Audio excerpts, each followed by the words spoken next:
As we discussed a couple weeks ago, Reuters recently reported that there are over 3,000 areas in the United States where the water contamination level, specifically with lead contamination, is actually higher than that of Flint, Michigan. Flint, Michigan obviously has been in the news for over a year with their dangerously high levels of lead. And here we find out a year later, there are over 3,000 places in the United States where the water is actually worse.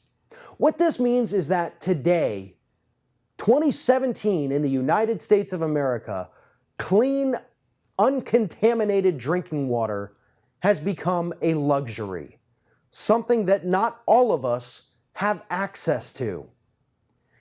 This has become a third world America. This is not a country that cares about its citizens anymore. This isn't a country that does whatever it can to ensure that we have the basics of life available to us, like water and food. They don't care anymore. The parallels between what's happening today in the United States versus what's happening over in third world countries are just unbelievable.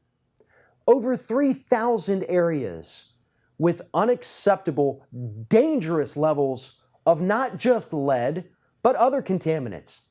Asphalt runoff in some areas is contaminating the water and making it dangerous for citizens to drink it if it's not properly filtered.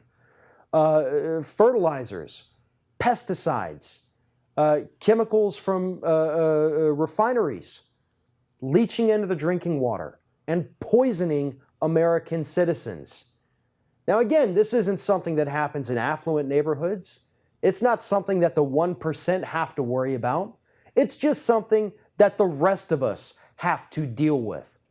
Point of fact here, where I'm sitting right now in the city of Pensacola, Florida, for 2 years, I believe it was 2012 and 2013, this city was actually rated the most contaminated drinking water in these United States.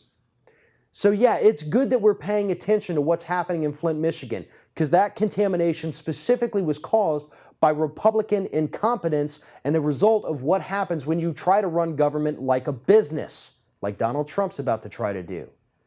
But we have to pay attention to all of them. Furthermore, there has to be outrage. We don't have clean water as allegedly the most powerful, most affluent country in the world. That's pathetic. What's even more pathetic is that the corporate-controlled media is not talking about this. They're not talking about the fact that Nestle just went into Michigan and took about 3 billion bottles of water, worth of water, out of the state. That was clean water that could have gone to residents in Flint, Michigan, who, by the way, still don't have clean water. But they let Nestle come in. These corporations just take all the clean water they want. They did the same thing in California when that state was suffering the worst drought in modern history. We're giving everything away to corporations in the top 1%, and we're literally poisoning the rest of the country just to be able to do that. Where's the outrage? Because that's the only thing that's going to reverse this. That's the only thing that's going to stop this. We need people in Washington, D.C. that understand that Americans are suffering. We need people in Washington, D.C. that understand that a lot of us don't have clean water.